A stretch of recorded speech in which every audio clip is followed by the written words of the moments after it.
Welcome to Driving Force Radio, where we seek to discover what drives today's leaders.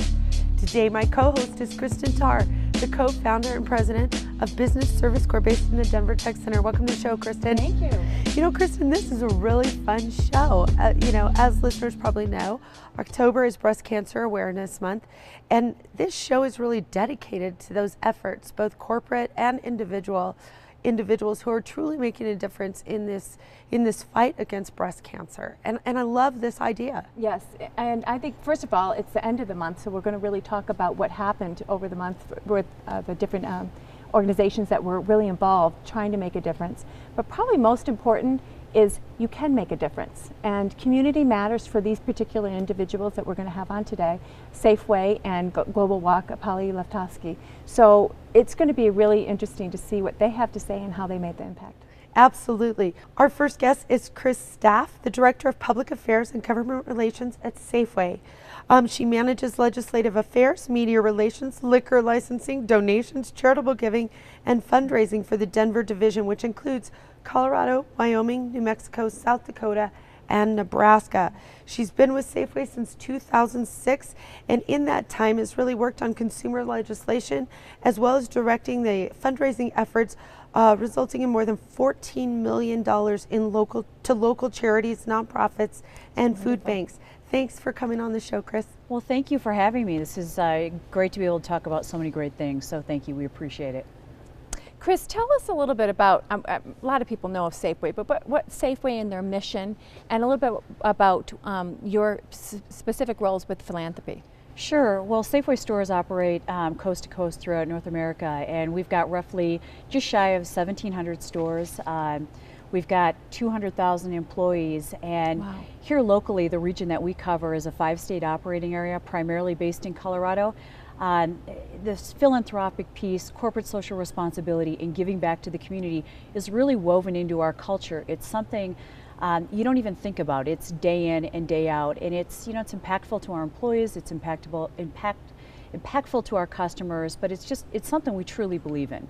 So, Kris, why is it important to Safeway? I mean, you're a corporation. You're in the grocery business. Why is it important to Safeway to go beyond just doing what you do in our communities? Sure. Well, I think people expect that they're going to get great service, great prices, great selection, but I think it's also important that people have a choice when they shop for groceries. And so if you have a grocery partner that is going above and beyond, giving back to the community and causes that are important to you as a customer, it matters. And so if you have a choice where you're going to shop, we're hopeful that the things we do day in and day out will make a difference to our customers. And that brings me to telling your story. I recently saw a YouTube video about Safeway, fabulous video about triple bottom line. People, sure. Planet, and profit. Just tell me, I know that we're hopefully going to show that in a little bit, but I wanted to just give an overview of what that segment was all about. Right, it's a nice little highlight reel of just kind of showing, again, day in and day out what matters. People volunteering in the community. Our employees here in Colorado, through the Denver division, we try to hit about 100,000 volunteer hours every year. And company-wide, we're looking at 1 million. And that's something that we're doing it every day, whether that's Little League, whether that's soccer, whether that's at your church or at a food bank. It's just being able to capture that because that matters to our employees, and we think that translates and matters to our customers. Reducing our carbon footprint, whether that's taking a plastic bottle and making it a little bit more eco-friendly with less plastic, reducing our carbon footprint with different types of lighting in our warehouses. Again, it's woven into what we do every day, and so it just becomes a part of general operating procedures, if you will. And I'm particularly interested in the organic line that you've created, which is fabulous. We do. The O Organic line just continues to do better and better and better in the marketplace, and people don't even realize O Organic is a Safeway corporate brand. And so the packaging, the quality, we're able to offer these products at great value for our customers. And so the organic piece is something that's really, I think, has really grown over the years. Well, Kris, how then does this approach to people, giving back in the community with over 100,000 hours, the idea around planet and reducing the carbon footprint directly relate to profit? I think we hear that so much in the news, people, planet, profit. But I don't know that a lot of people really understand that it can make a substantial difference to the bottom line of an operating company. And I think for a lot of people it's a buzzword. It's something that's really popular right now, but you go back 20 years and it's something that we've been doing, like I said, for a long, long time. And you look at whether that's sustainable seafood, you look at whether that's organic products, you look at recycling, whether that's cardboard in our warehouse or what we do inside our stores. Again, that drives your bottom line, and it's also important to our customers. So we see this as a real win-win. How do you gauge that it's important to your customer? How do you know? Well, we get feedback certainly from our customers, but they tell us these are the kinds of products they want us to carry, these are the kind of initiatives they want us to do. And so whether that's a recycling program or that's fishing and having responsible seafood, having responsible procurement of our meat, of our dairy, all of those things matter to customers. And so the feedback we get, not only at the store level, but also at the very highest levels, is something that it makes a difference. And I think one of the things that you're giving consumers a choice, which if you don't have the choice for these healthier living, when you walk in the store, you're not going to be coming back. Some customers will not be coming back. Let's shift gear a little bit and talk. Have a very busy month. October is busy for you, and I know you've done a tremendous amount of initiatives starting in early September or mid-September. Just tell us a little bit about what you've been doing for specifically your number one cause, I believe. Is breast cancer awareness, research and awareness is something that's truly important to Safeway. Over the past 10 plus years, company-wide, our customers and our employees and the generosity of this group together has raised over $108 million. And so it's something that is near and dear to our hearts. This year we wanted to kick it up a little bit, and so we decided through our partnership and leveraging our partnership with the University of Colorado in Folsom Field, we were going to have a pink out. And this is kind of one of those discussions where you're sitting around a room and people are writing on scratch paper, and what can we do to get the university excited about breast cancer? And so, Mike Bowen's talking about, pink cleats and pink wristbands, and we're talking about a presentation to Boulder Hospital. And we said, what if we got those survivors on the field? And so we put out a call to breast cancer survivors, invited them to the stadium, brought them on the field before the game with a guest in pink shirts, encouraged everyone to wear pink shirts, raised some money for Boulder Hospital. And it was the first time we kind of did one of those out of the box collegiate events with breast cancer awareness. But I think everyone knows someone whose life is impacted by this disease. And so whether you're a football player or you're a college student, the disease impacts everyone. So that was kind of a cool way to kick it off. And we've got Race for the Cure, a little bit later in the month, and we had a General Mills Cheerios event where we unveiled the National Breast Cancer Survivor right here in Denver. Oh, wow. So there's a lot going on, but again, it's something that we believe so strongly in, and customers have a choice where they shop, and breast cancer matters. And I've seen quite a bit on the television as well. In terms of, I know you've done some collaboration with 9 News and other organizations, which frankly, that's a collective impact. It's a way to really make a difference with a group of people rather than just one individual.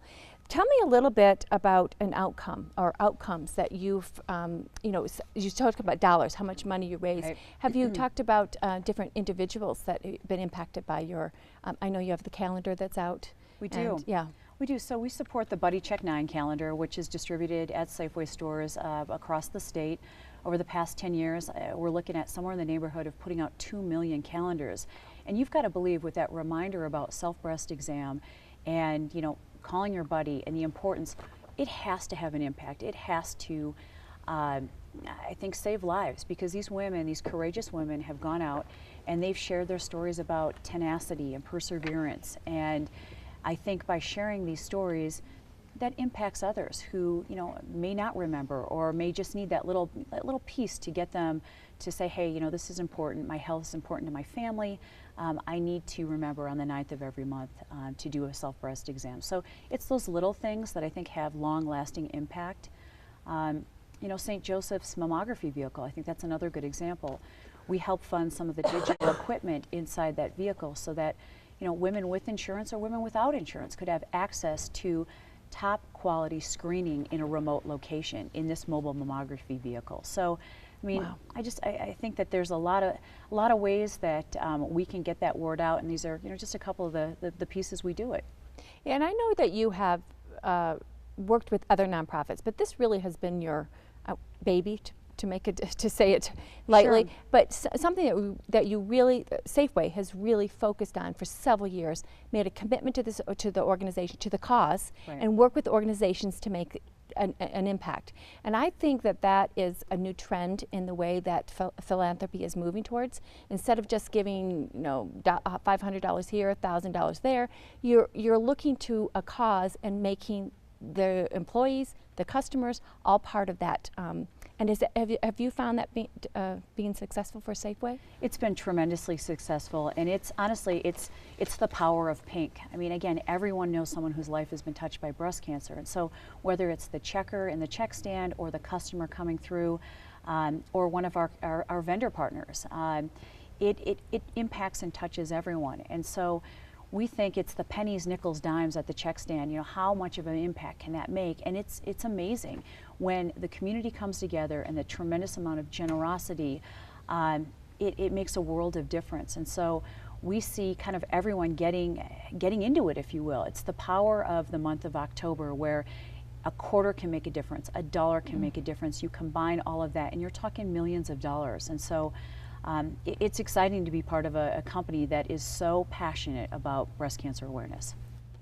Well, and you know, you've talked about some of these really interesting initiatives you've done, the Folsom Field piece, the Race for the Cure. I mean, it says, I think, that you had over 500 employees just walk in the Race for the Cure.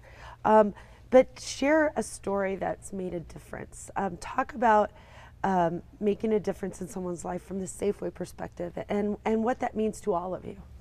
Well, it's hard to pick one because we get approached a lot. So I think back, gosh, I'm still getting letters from women, breast cancer survivors who went to Folsom Field. I got a letter from a lady, and she said, you know, I just got diagnosed a couple months ago. I don't have any hair. I was so nervous about going to the football game, and I'd never been to a collegiate football game, and I didn't want to go. But my husband encouraged me to go, and she said, you can't imagine what it felt like being a breast cancer survivor. We had a tunnel of pink, and the football players ran through this tunnel, and she said, you know, I wasn't alone. And so, you know, to be able to help facilitate something like that, and it felt like on a small level, we're going to blow this thing out next year, was pretty cool. And it's letters like that. It's being at a community event where I'll have a parent come up to me and say, I'll be talking about people with disabilities. That's another cause of ours, supporting people with disabilities. And I'll have a parent come up and say, hey, you know, I know the Safeway funds you raise in your store send kids to MDA summer camp. And this mom says to me, it's one of the first times I've ever had a week, 5 days, to spend time with other family members where my child could go and be among their peers, where a kid could be a kid. And she said, you know, thank you. And that, gosh, that means a lot. Yeah. It's the power of our employees and the customers all joining together for these great causes.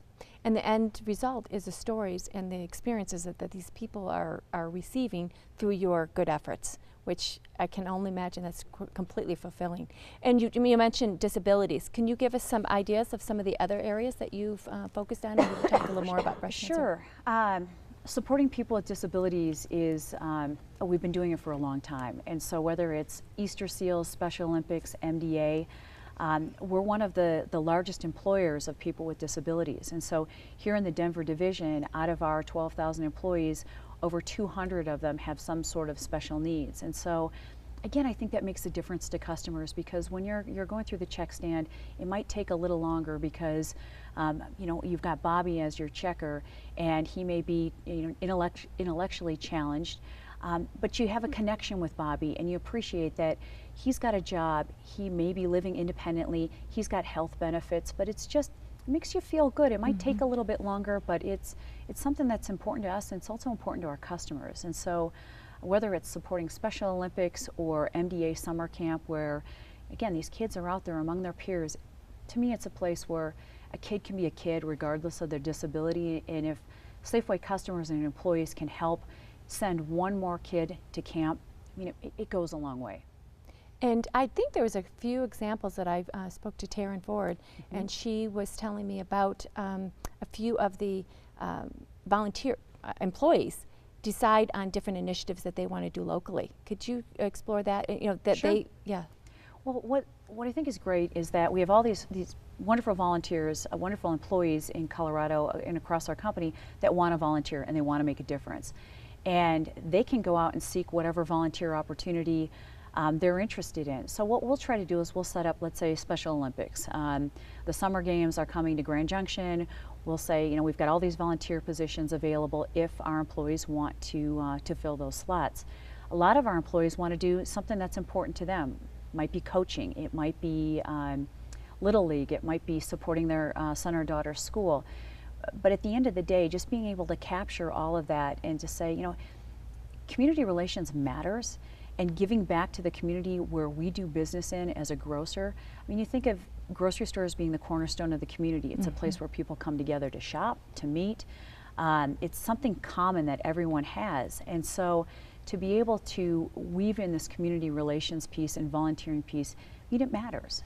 Kris, I have a question. You know, you're talking about so many hours out of your of the employee's time, and I think you're seeing this trend in the way organizations function, and especially in terms of hiring, that they give certain amounts of time for their employees to go out into the community and make the difference that they feel is important.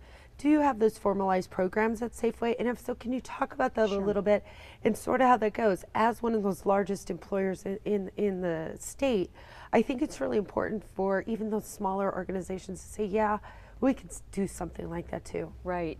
And it's a great question. And so our program, our volunteer program, is evolving. We've been doing it for a long time, but you know, sometimes you need a little bit of structure to make it feel not legitimate, but just to make it feel like it's we're all moving in that same direction.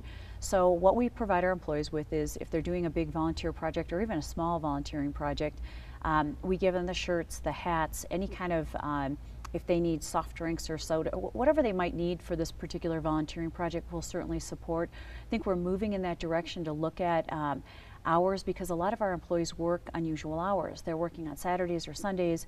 What is the flexibility for, you know, taking time off during the week to volunteer? So that's something certainly that we're looking at. I think also is not only giving them the tools to be able to do this, but also the support of the company. And right now we've got a program where if you're a volunteer and let's say Special Olympics is your cause, you can reach out to the Safeway Foundation, share all these great volunteering efforts, and be eligible for some funding for your particular organization. And so whether that's $50 or $250, you as an employee actually have some skin in the game on where some of those funding opportunities go, which is pretty exciting. Yeah, absolutely. And part of what I think is a really good strategy is to having the high impact, high engagement as the higher dollars, which is your breast cancer awareness. Right. And then when personal passions, basically within the employees, you also give ability for them to work with that through the foundation, which I think is a fabulous strategy for a company to use. Where do you feel the breast cancer awareness campaign is going to be going towards the future? Is this something you're sticking with the long haul, or?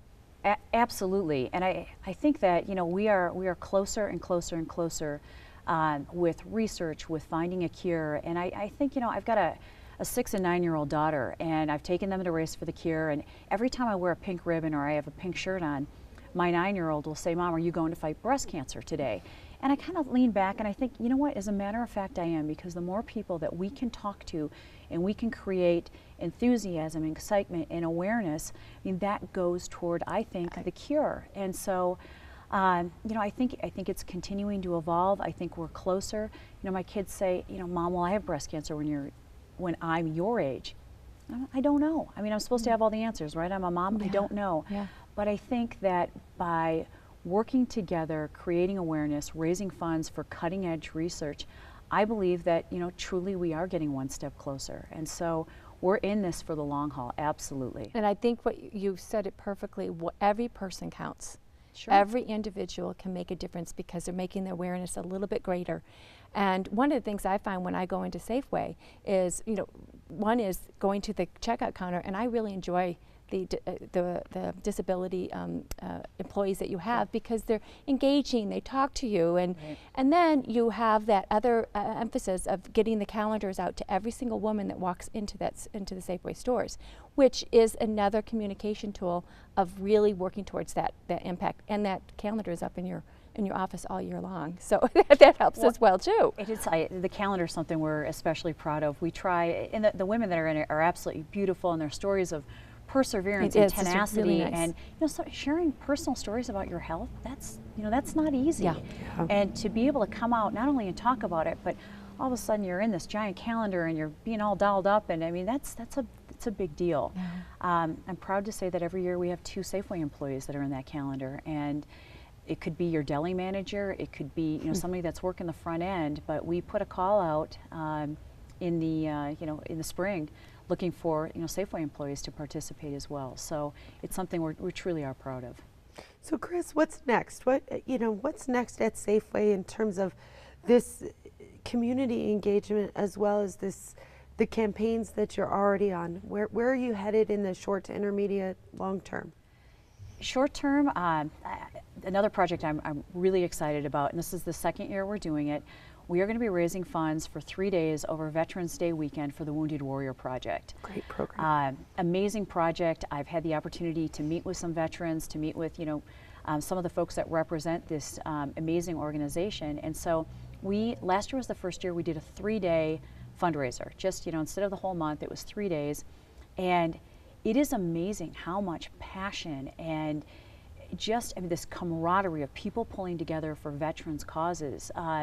It's extraordinary, and so we'll do that again in November. We hope to raise about $100,000 in 3 days, wow. And just in our stores in the Denver division, throughout Colorado and in our 5-state operating area. And it's one of those events, one of those fundraising events where you kind of step back and you hear the stories from veterans, you hear the stories from family members of veterans, and they'll grab your hand and they'll say thank you. And it just, it matters to our customers, it matters to our employees. So that's right around the corner, but we're excited about that project. When is that going to be starting? That'll start Veterans Day weekend, so I believe it's somewhere soon. in the neighborhood of like the 9th, 10th, 11th, right around there. Yeah. But again, it's the pennies, nickels, dimes makes a difference. And these men and women desperately need the supplies once they get out of combat or once they're injured. And so if we can just a little sliver, if we can just give them just a little something to ease that transition, then mission accomplished. Doing wonderful things in the community. It really is. You have a presence here. Safeway has a presence in the Denver metro area, and I know beyond, and it makes a difference to the customers that are coming into the store, knowing that you're out there all the time. And I really commend you for all that you've done. So, I do too. Thank you so much. How can listeners learn more about the work that Safeway's doing, and the engagement in the community, and potentially pitch in? Sure. Well, I would say, go into any Safeway store, and right now we're raising funds for breast cancer. Next month it'll be Wounded Warriors, but also SafewayFoundation.org is a great place if you're looking for additional information on what Safeway does, not only with our philanthropic giving back, but also our planet products, reducing our carbon footprint. There's information there, sustainability. We fund a lot of different organizations, and whether it's people with disabilities, health and human services, education, that's another piece. And so I encourage folks to check out the website, and whether it's applying for a grant, or whether it's a gift card or a special event, or just getting a little bit more information about the store and the impact, the website is a great resource. And that's SafewayFoundation.org. Kris, thank you so much for taking time out of your incredibly busy schedule to join us today and share the work that Safeway's doing. It's commendable. Thank you so much. Thanks for having us. We appreciate the opportunity. And Cristin, as always, great segment. Community does matter. Community absolutely matters, and we can completely buy into the work that Safeway's doing, as well as Business Service Corps. So to learn more, go to SafewayFoundation.org, and to learn more about Cristin's organization and how community can matter with your business, go to BusinessServiceCorps.com. That's BusinessServiceCorps.com. Don't go anywhere. We'll have more when we return.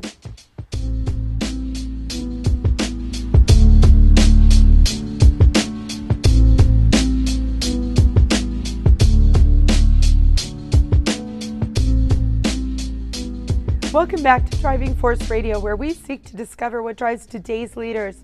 In this segment, my co-host is Cristin Tarr from Business Service Corps. And Cristin, your focus at Business Service Corps is really to bring this community impact into corporations and organizations. Exactly, and what we heard from Safeway in the last segment is looking at an organization, finding a cause and putting the whole organization behind it, including customers, employees, and the mission of the organization is tied with the cause that they're really working with, and it's perfectly said with the Safeway segment. But individuals can make a difference too. Absolutely, and that's what I love about this segment is, again, we're still staying focused on this idea of breast cancer awareness and really fighting against breast cancer. But it isn't just corporations that can raise $108 billion over a 10-year period. There is an ability for an individual to make a difference in this area, right? Absolutely, and as Safeway said, every employee, just a little bit more awareness. But our guest we have today is just amazing story. It is. The first woman that walked around the world. Yep. And she did it for breast cancer. Breast cancer awareness. Our guest today is Letofsky, the first woman to walk around the world to bring awareness and fundraising to the breast cancer campaign. She traveled across 4 continents, 22 countries, and over 14,000 miles on foot. I can't wait to hear how many pairs of tennis shoes, to become the first woman to walk around the world.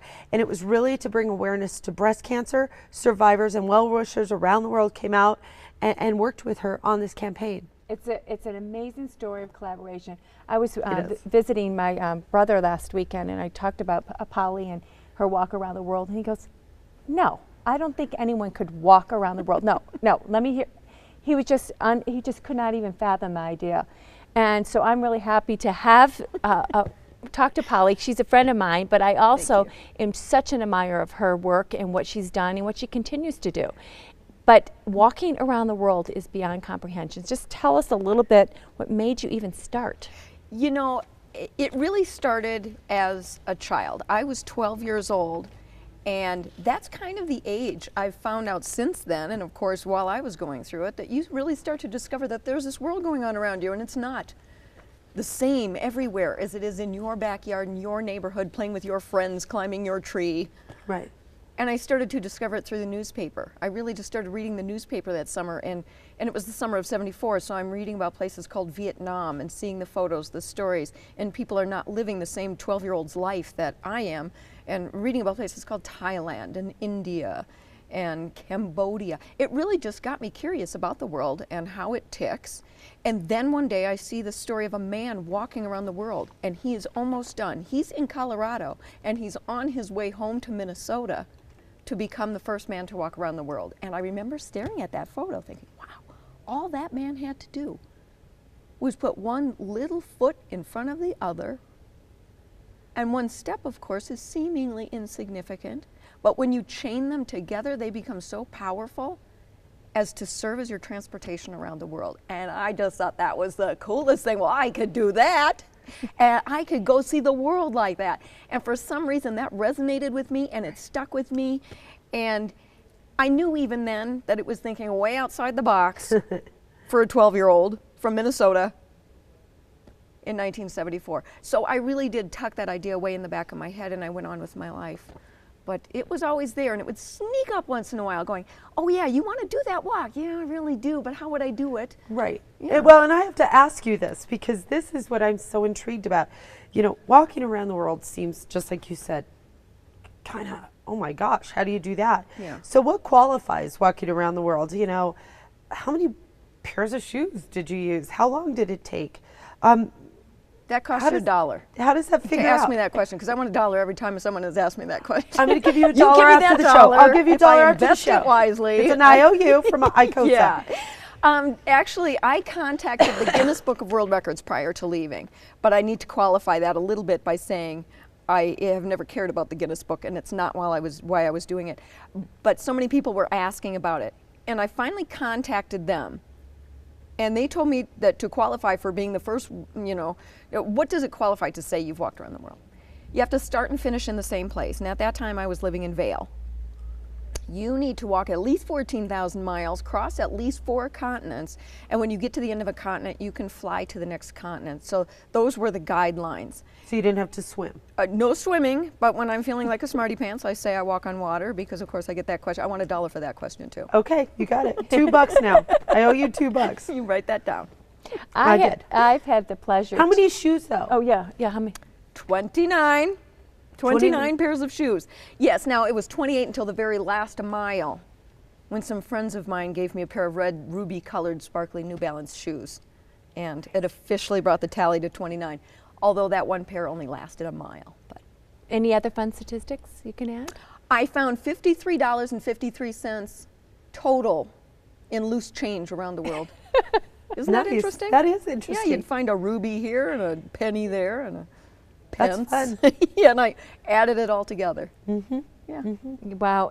Well, I've had the pleasure to hear you read some of your book. Yeah. And I would love to just have a little excerpt or a little, one of your favorite parts of the book. Well, Polly, while you get ready for that, I want to tell listeners that the book is called 3 Miles Per Hour, The Adventures of One Woman's Walk Around the World. And it has reached #1 on Amazon's travel books, has been awarded the best memoir of the 2011 National IPPY Book Awards, and just won the best memoir at the 2011 Writer's Digest Annual Book Awards. Yes. So you're getting some great Congratulations. coverage from the book, and it's so much fun to read. Yeah, it's a lot of fun. You know, I really saw the humor in the bad times. And even when I was going through them, I would think to myself, that'll be really funny someday. Later. You know, Yeah. hang on to that idea. But I like the dialogue and the fish out of water genre, which is really what I was. I was the fish out of water everywhere I went. Right. In fact, I was living so far outside my comfort zone for a full 5 years that, yeah, there were tough times, but I really liked the humor in it. So I wrote a lot about that. And also the dialogue. I liked writing dialogue. So that's what the book is full of.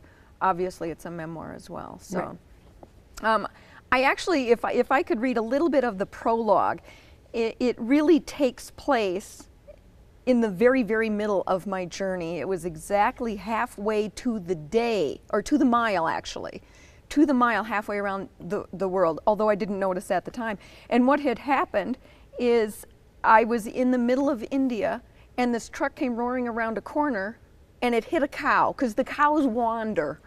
And the cow came flying right towards me, and I thought, oh good God, I'm gonna die like this, and how will my parents take the news that I was killed by a flying cow? And the cow is dead. And the people come flocking out of the village and weeping, praying, grieving over her holiness. And of course people came, the Muslims came running out of the village and butchered the cow because that's their dinner, and the blood's pouring into the streets. And then I went gagging, running into the village, and unfortunately right on time to see this sacrificial religious goat killing. And then I started running through the village, and all the men in the village realized there was an unaccompanied woman in town, and they came running after me. And I was running through the village, and then right on time for this truck, to see this truck plunge off of a bridge, and it's just swinging from its 2 tires on this bridge. And all the people that were chasing me ran down to help the people coming out of that were in the truck accident. And it gave me just enough time to get out of the village, and everyone stopped chasing me. So then Can't I wait write. to hear it. So that's the prologue. And then I put, had this happened to me at the very beginning of my 5-year journey, I would have cried uncle. All right, never mind. I'll take that job back, please, and the condo too, and would have found a way to live happily beneath the weight of a dream unfulfilled. But by that day in March 2002, I had been on the road for 2.5 years. Though I was unaware of it at the time, it was exactly to the mile 7,062, halfway through my walk around the world. And I had come to accept, even expect, the loony and exasperating demands of the road. Heck, even the good times were demanding. But when people ask, did you ever feel like quitting? I can honestly say no, not once, not ever, not even the time I was nearly killed by a flying cow. So that's the prologue. So Polly, I love your story, and it was a 5-year journey. What prompted you to take the 5-year journey, and did it help or hurt you to be a woman during the walk? Well, what prompted me again, so it's sitting in the back of my head, and as I'm then pulling into my 30s, you know, the idea would come into the forefront of my mind a little more often. At the same time, a number of women in my immediate world were being diagnosed with breast cancer. And there was an aunt in Aurora who survived it, an aunt in San Francisco who did not survive it. I had a very good friend in Denver, a colleague up in Vail. And it was so suddenly all around me that I went to the doctor to ask for a mammogram, because that's what you're supposed to do. Right. And the doctor told me something that changed my life. He said, you don't need to worry about getting a mammogram because you can't get breast cancer if it doesn't run on your mother's side of the family. You all right? Yeah, I'm all right. I'm surprised by that feedback, but okay. Yeah.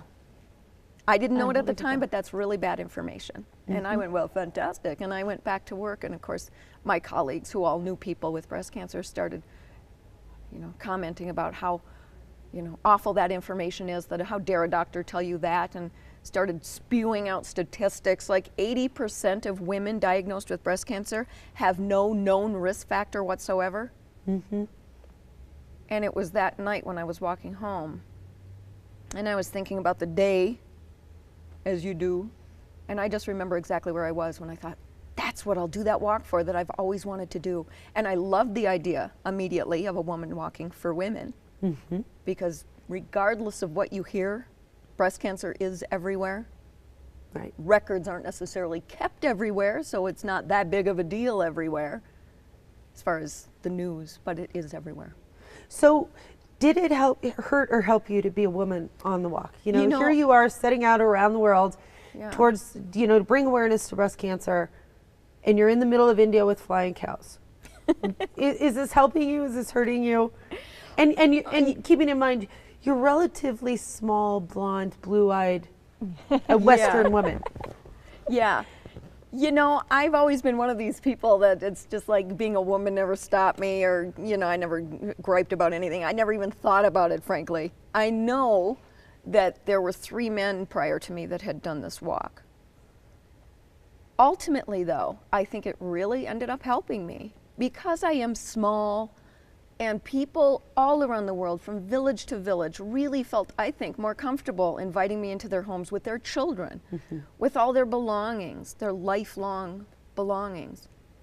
Whereas maybe if I was some big strapping dude with a big hairy beard, and let's face it, you're not showering all the time, not looking that great, maybe they wouldn't have invited me in. I don't know. Yeah. But I do know that people felt overprotective of me, sometimes to the point of annoyance, but I'll take it. And the fact of the matter is, everyone, talk about collaboration. I think from village to village, people felt as if I was their project and they were going to help me stay safe and get me back to Colorado. Let's talk a little bit about collaboration. Breast cancer awareness is a big message for an individual. Yeah. And also the structure that you needed to have in place in order to make the walk work. Tell how that all worked together for your benefit and breast cancer awareness benefit.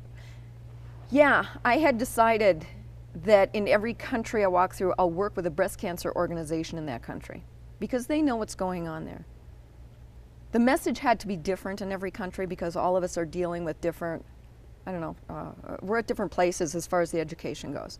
The education here is very high in other Western and developing countries. Some countries have never heard about breast cancer before. So I had to change the message in every country. If funds were raised in that country, they stayed in that country. I love that. Wow. And that's how it works. So there wasn't fundraising in every country. It simply wasn't viable if they've never heard of breast cancer before, and it's a very poor country. Right. So that's how it worked. Yeah. Tell quickly the story, though, in Australia, how you started with the Rotary Club in collaboration. It was the Lions Club. Lions Club, yeah. sorry, Lions Club. What happened is I was rolling my little buggy Bob, is how I pushed all my gear, and we rolled into this little, me and Bob, rolled into this little rural town, and there was no place to stay. And I thought, well, I'll stay in the town park if I can find it. And this is before GPSs and smartphones, so I wandered about looking for a town park. And a woman saw me, and she asked if I needed any help. And of course, when I responded, she heard my accent and said, well, what are you doing here? And who are you? And so I told her who I was and what I was doing. And she said, well, fancy that. She said, let me introduce myself. My name is Margaret, and I'm the president of the local Lions Club. Oh, the Lions Clubs have got to get involved with this. Why didn't you come home with me? And she took me out that night to the pub, which was full of the Lions Club members and every other citizen of that town. And she passed a hat around and explained who I was, and they filled the hat. And it all helps Australian women. And what was so funny is the bartender counted it out. They wrote a check to the Breast Cancer Network Australia, which was the beneficiary there. Now, when the Breast Cancer Network Australia saw me off in Melbourne, they knew I didn't know anybody in Australia. Nobody. Right. Well, then the Lions Clubs passed me to the next town, they took me out fundraising. They passed me to the next town, they took me out fundraising, and it has started this flow, a snowball of support village to village. And the Breast Cancer Network Australia called me up one day and they said, what on earth is going on out there? We thought you didn't know anyone. And I said, well, I didn't, but I'm on to you guys now. You party in pubs and Lions Clubs. That's where you work in Australia. And I love that story, because here it is, if you just ask, sometimes the most unlikely people will help and assist you in this. And one of my favorite things in the book and that I've heard you speak about too is why you were in, I think it was Australia as well, crossing the desert. The truck drivers would come through and the motorcycle bikers would come through because there was nothing across the desert. That's right. And as they would drive, they would throw food out the window at you. Right. and I love that. I remember a story where you told one of the truck drivers, his wife had made a lasagna and threw it out the window, but he forgot the spoon and fork. So you're just on the side of the road eating with your fingers out of a cold lasagna pan. Making a pig of myself, It's the beauty of collaboration. And I imagine that has been transforming over the time that you went from Australia all the way back to Vail. Tell us one of those transformative things that really brought impact to you and to others. You mean for me personally, or the world, or? To your efforts, to what you were doing. To what I was doing, the biggest surprise actually came in Malaysia. So this is a country that has heard very little about breast cancer if you were to go ask someone. But with the help of the Lions Clubs, which had become an official international sponsorship at this point, and they're so big and so enormous, so highly influential in Malaysia, that when they talk about something, then everybody listens. And it got to be such a bit, it was constantly in the newspaper. They in fact got then the Rotary Clubs involved, and there were crowds of people walking with me every day, and it was in the newspapers an average of 3 times a week. So by the time I reached halfway through their country, a member of their parliament came out to greet me, and it was a woman, and she officially declared it the start of a breast cancer awareness campaign. And a lot of people say things and then they end up no follow through kind of thing. She meant it. She went on to start a program in Malaysia where they were subsidizing an annual mammogram for women. I love that. And that was probably the biggest, most successful program that ended up starting. Some of them, you know, as I went country to country, were temporary while I was there. Some hung on to it, but that was the one that got all the way to the government and created an ongoing program. It just, that just brings, every time you tell that story to me, it's an individual can make a difference. And anyone's listening out there, please read her book, because if you're not sure of the direction that you want to take in your life, it gives you some examples that you can do some wonderful things at these large scale, like you did for 5 years, but you can also do things locally and a small scale, which you've done quite a bit here in Denver. Yeah. One of the things that I had the honor of Polly speaking at one of my book clubs, that I have a local book club that I'm involved in, and I just really think it's important to tell the story. About a month after our book club, one of the women was diagnosed with breast cancer after the book club. And I can't help believe that part of the reason she was concerned and interested in knowing what was happening to her body was because she read your book. And you are making a difference. And I'm happy to say that she's in remission. She's doing quite well. Good. But I just think it's commendable to have somebody like you out there and continue to talk. Tell us about how you're continuing your story and what you're doing with your book. Yeah, well, luckily, my book has created a lot of flow with book clubs. It seems to be the same market that is book clubs, so great. It was certainly a perk. It wasn't great marketing plan or anything. I'm not that smart. But it's the women that are in book clubs that read the book, they are of that age that women do get diagnosed with breast cancer. And your friend who I've spoken to, I just pray that, thank God she is okay. That's not the first time it's happened. It's not the last time. Isn't that crazy? Mm-hmm. Yes, it could be from the book, but I think it's more than likely a coincidence because it is the same age group. But what we're doing with the book clubs too is sometimes, and I know it's tough times for people, I don't ask this, but a lot of times book clubs will pass a hat around. And that money goes to Sense of Security, which is a local breast cancer organization that I've poured, my energy into, and I just believe in so much. The difference with Sense of Security is that they financially assist women who are going through breast cancer.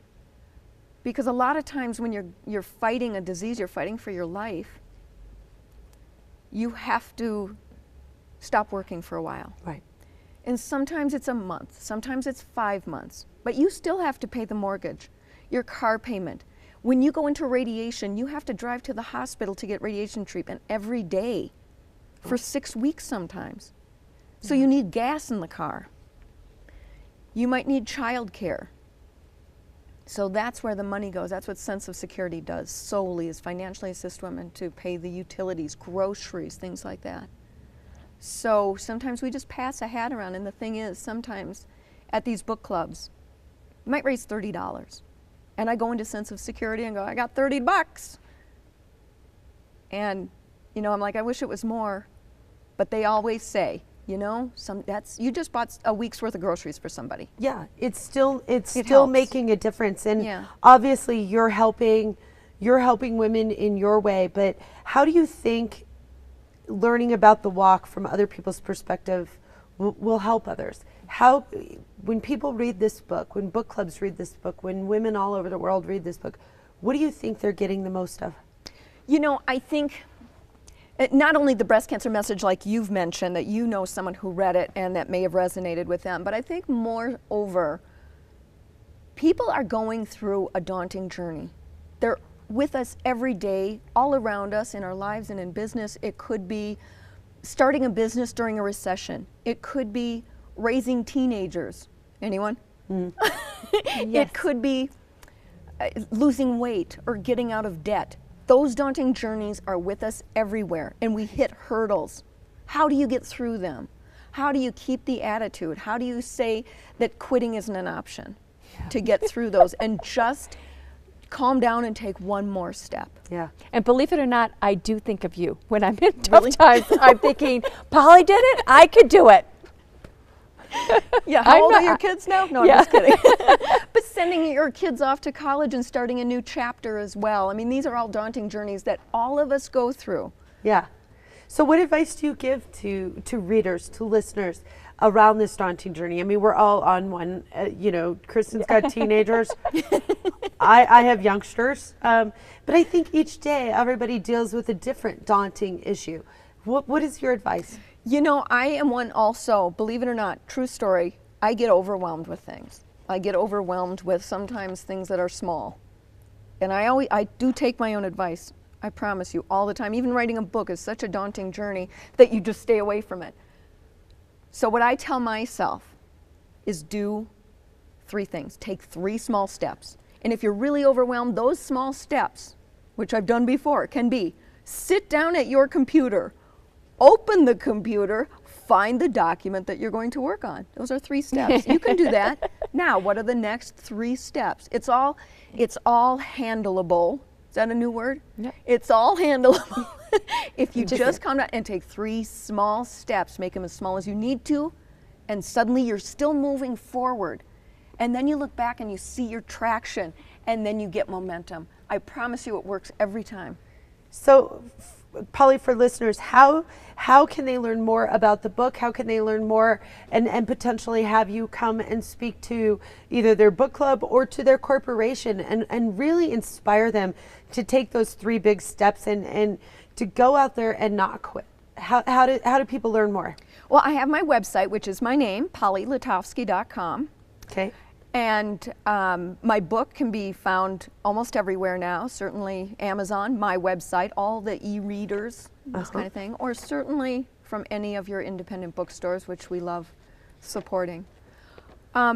Yeah, I love speaking at corporations and spreading that message, because one of the big lessons I learned, of course, in business is the goal setting and the making your business plan and constantly looking at it and writing things down and networking and follow up. Those are all lessons that I look back and go, wow, that's what I was doing on my walk, and it was successful. Absolutely. So again, to learn more about Polly and to have her come to your corporation, go to pollyletofsky.com. And again, the name of her book, 3 Miles Per Hour, The Adventures of One Woman's Walk Around the World.